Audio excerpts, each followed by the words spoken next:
In this tutorial, we are going to learn all of the sketch constraints inside of Fusion 360. However, if there is a specific constraint that you want to learn about, go to the video's description and under the timestamps, select the constraint that you want to learn about, and it will take you to that specific part of the video. So let's get started. So let's go to Sketch, Create Sketch, and it's going to ask me to select a plane. I'm going to select this top view right here. And our sketch palette will pop up on the right hand side, and our constraints are going to be in the bottom half. So I'm going to go to Sketch and I'm going to go to a circle. So I'm going to create a very simple circle. So I'm going to click and drag. I'm going to let go of my mouse and I'm going to type in 50 for 50 millimeters, hit enter. And next I'm going to create a simple line. The shortcut for the line is the letter L. So I'm going to click from this point to this point right here, and then I'm going to go up at 90 degrees. Now the habit is to hit escape to end this tool, but I want you guys to move your mouse to that check mark right here until it turns green and then click on it. This is going to be handy when we start using the spline tool. So we're going to go to our select tool. Now the way that you utilize these constraints is you have to select the constraint. So we're going to go from the top to the bottom. So we're going to select the Coincident constraint. I'm going to click on it and I want to select the center of the circle, and then I'm going to select this line right here. And notice that now the circle is constrained to this line right here. So now I'm going to select the selection tool one more time, and now I can move this circle, and notice that it can go outside of the line. Another thing that we can do with the coincident constraint is that we can constrain one point to another one. So I'm going to first select the coincidence constraint. I'm going to click on the center of the circle, and then I'm going to select this point right here. And now you will notice that the circle point and the point on the line have been constrained. Now what I can do is I can move my circle. I'm not moving the circle, I am moving those 2 points that are constrained with each other. Next, we're going to talk about the collinear constraint. I'm going to create a rectangle this time. I'm going to go to Sketch, Rectangle, and I'm going to select my 2-point rectangle. I'm going to click one point and then use drag with my mouse, and without hitting with my left mouse button, I'm going to type in 50, and then to switch to the other dimension, hit tab and then type in 50. The reason why we don't see the dimensions is because I've turned off the dimensions in my sketch palette, and I can also turn off the show projected geometries, the constraints, I'm going to leave them on, and the show profile and the show points. I'm going to now select L to create a line, and I'm going to click a line at an angle. I'm going to click here, and then I'm going to click right here. And remember, don't hit escape to get out of the line tool. Just click on the check mark, and there you have it. I'm going to go right mouse button and I'm going to click on OK, so I could go to the selection tool. And the collinear constraint, what you're going to do is you're going to align one edge to another edge. So if I want to align this line to the edge of this square right here, I will select collinear, select the line, and then without holding any other key, you select on the edge of the square.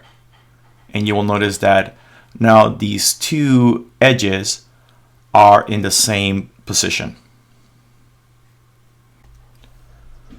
For the next constraint, concentric, I'm going to create two circles. So I'm going to go to Sketch, and I'm going to go to Circle, and I'm going to select the center diameter circle. I'm going to click, and then I'm going to drag. I'm going to lift my mouse and I'm going to type in the dimensions that I want. So I'm going to go for 85 and I'm going to hit enter. And now if I go to show dimensions, you will see the diameter. I'm going to create another circle, and notice that the circle that we created, the shortcut is the letter C. So all I have to do is hit the letter C, click, drag, and then I'm going to type in 50 and I'm going to hit enter. So I have these two circles right here. So what I want to do is I want to constrain them based on their center point. So I would go to Concentric, select one circle, and I'm going to select the edge. And then without holding any other keys, select the other circle, and you will notice that one circle will move on top of the other circle. The concentric constraint will constrain both circles to the center point of each circle. Next, we're going to cover the midpoint constraint. Let's go ahead and select the midpoint constraint.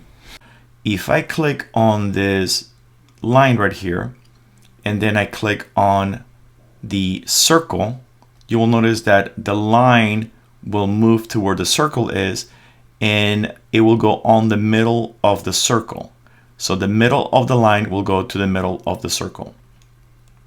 Now, if I click on this line right here, and then I click on the edge of the square right here, you will notice that that line, the middle of the line, will be constrained to the middle of the edge of this square right here. If I go right mouse button and I click on OK, no matter what I do with this line, when I move it in and out, the middle point is always going to be constrained to the edge of that square.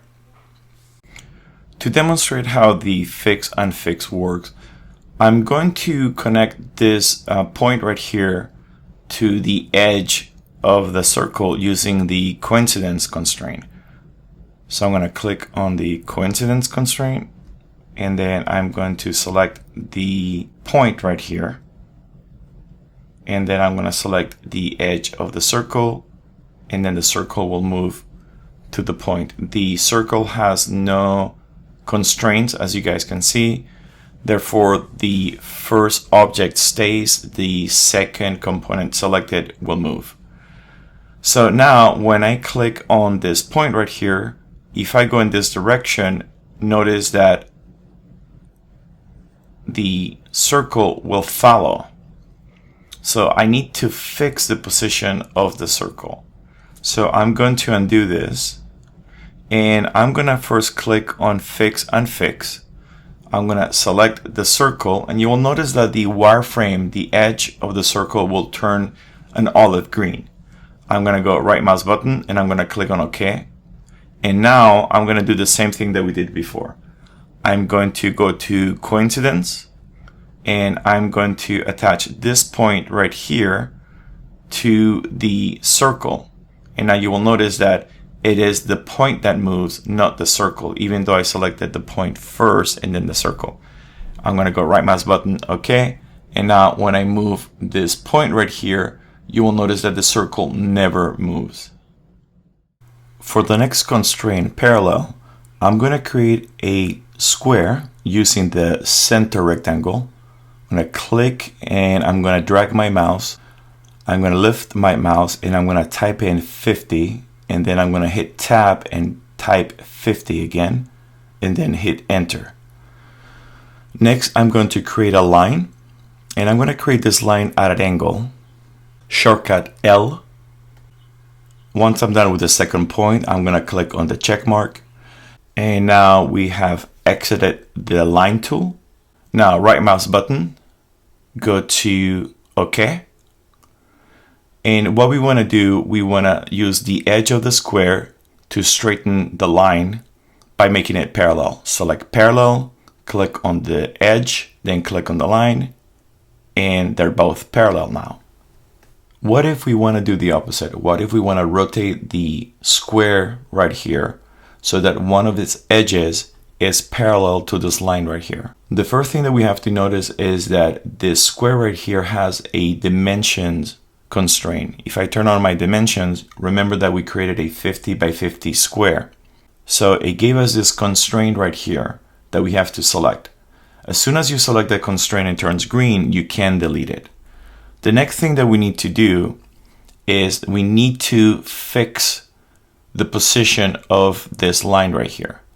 So what I'm going to do is I'm going to click on fix unfix, and I'm going to click on the line. The line will turn green. Right mouse button, hit OK, so you can get out of the fix unfix constraint.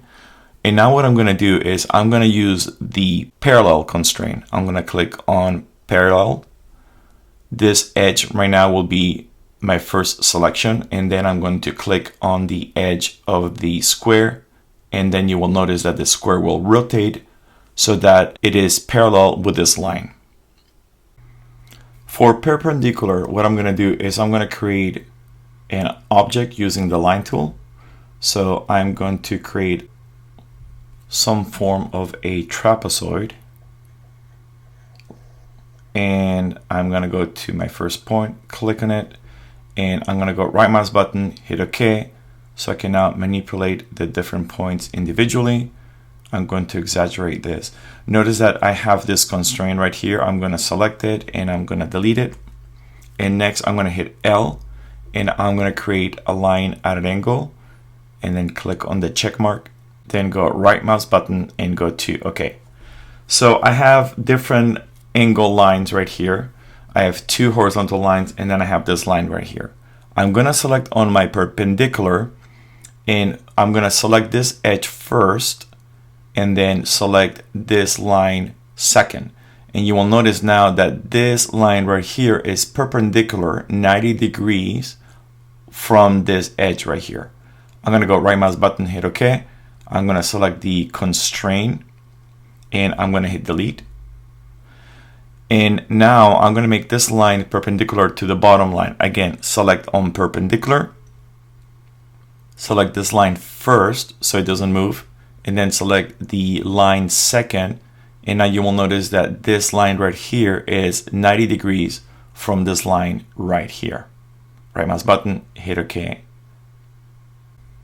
For the horizontal and vertical, what I'm going to do is I'm going to modify the shape of this trapezoid right here. And I'm going to deselect by clicking on the canvas. I'm going to go to horizontal and vertical. And when I click on this edge right here, you will notice that it will go to the closest one. Since this edge right here was closer to the vertical, when I clicked on horizontal vertical, it went to the vertical. So I'm going to go right mouse button, OK. I'm going to select this constraint, delete it. I'm going to select horizontal vertical again. I'm going to select this edge right here. And because that edge was near the horizontal line, it went to horizontal. I'm going to go right mouse button, OK.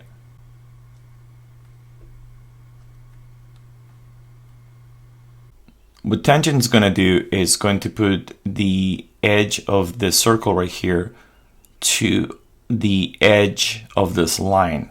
So the point where they connect is going to be in tangent. So what I'm going to do is I'm going to click on tangent, select the circle's edge, and then select the line. And you will notice that the circle now moves to the edge. If I go right mouse button and click on OK, and now again right mouse button, go to move and copy, I'm going to select this circle right here. And now when I move it, notice that no matter what I do, the circle and the line are in tangent. If I want to get out of here, I'm going to go right mouse button, OK. And now if I want to prevent this line from moving, what I can do is I can go to Fix Unfix and I'm going to click on the line. The line turns green, go right mouse button, OK. Again, right mouse button, move and copy, select the circle. And now when I move it, notice that I cannot move it in any direction other than that along the tangent with the line. Right mouse button, hit OK. For the curvature constraint, I'm going to create a simple shape using the line tool. So I'm going to go from here to here to here to here. This doesn't exactly matter. Once I'm done, I'm going to click on the check mark and I'm going to go right mouse button, OK. Next, what I'm going to do is I'm going to create a curve that goes from one end to another one. So I'm going to go to Sketch. And I'm going to go to spline and I'm going to select the fit point spline. I'm going to click on this point right here. Then I'm going to click on two more points. And then I'm going to click on this point right here. And then click on the check mark to validate your shape. Right mouse button, I'm going to go to OK. And we can select the points like this and then move them around to create different shapes. But what if I wanted a smooth transition from this horizontal line to this curvature, and the same thing right here. Let's say, for example, that I had a point right here that went at such a drastic angle. For this, what we're going to do is we're going to use the curvature constraint. I'm going to click on curvature, and I'm going to select the straight edge first, and then I'm going to click on the curved segment second. And now you will notice that there's a straight curvature. If I go right mouse button and I go to OK, I can adjust these points right here. And no matter what I do, there's going to be a smooth transition from this point right here to this other point. I can stretch these tangents right here. And then I'm always going to maintain that nice transition due to the curvature constraint, which is right here. Notice at the bottom how sharp that angle is. So we're going to do the same thing. I'm going to go to curvature. So first, let me adjust this a little bit. Click on the canvas to deselect. Click on curvature constraint. Select the curve angle and then select the straight line. And notice that it will give us a smooth transition due to the curvature. I'm going to go to OK. And now I'm going to adjust my other tangents, and notice that from that straight line to the curve segment of the spline, I have a smooth transition. For the equal constraint, I'm going to do a couple of exercises. I'm going to create two circles. Again, remember the shortcut for the circle is the letter C. I'm going to click and I'm going to drag my mouse. I'm going to lift my mouse and I'm going to type in 60, hit enter. And then I'm going to do it again, hit C, click and drag. And for this one right here, I'm going to type it in 50, hit enter. So notice that we have these dimensions constraints created automatically. I'm going to add a sketch dimension. And I'm going to click on this circle right here. And then I'm going to move outside of my circle. And then I'm going to click on it. And I'm going to get this warning saying that adding this dimension will over constrain the sketch. Click OK to create a driven dimension. I'm going to hit OK. And I'm going to do the same thing for this one right here. Hit OK. Now, what I want to do is I want to delete the first created dimension. So I'm going to go right mouse button, OK. And all you have to do is click on this dimension right here, hit delete, and then click on the 51 and then hit delete. So now what I want to do is I want to equal constrain this circle 60 millimeters in diameter to this circle right here 50 millimeters in diameter. So I'm going to click on equal. I'm going to select the one that I want to constrain from and then select the one that I want to constrain to. And notice that now both of them are 50 millimeters in diameter. You will see the constraint right here. Now we can do the same thing for so I'm going to select both of these circles right here. I'm going to delete them. And I'm going to create a rectangle, a point to point. And I'm going to go from here to here. Notice that I have these dimensions constraints. I'm going to go right mouse button. I'm going to hit OK. And I'm going to give it a dimension right here. So let's go to sketch dimensions. I'm going to click on this edge. I'm going to lift my mouse right about there. And I'm going to type in 50.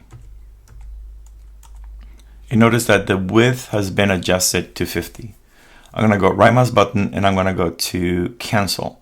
Okay, so what we want to do is we want to make this edge right here the same width as this edge right here. So I'm going to go to equal.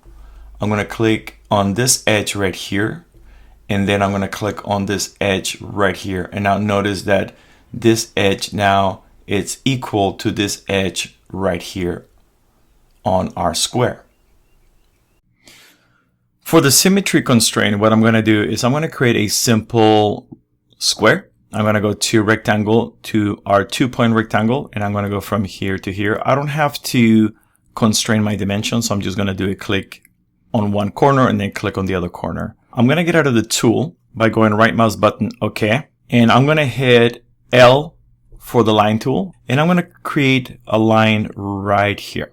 And to get out of the line tool, just click on this check mark right here. And there you have it. I'm going to get out of the tool by going right mouse button, okay? And let's say that I want to make this object symmetrical from top to bottom. And I'm going to utilize this line right here as my point of symmetry. So first, select Symmetry. You need to select two opposite components. So I'm going to select this edge right here and this edge right here. I'm not holding any of the keys, no shift, nothing. And then I'm going to select my symmetry axis.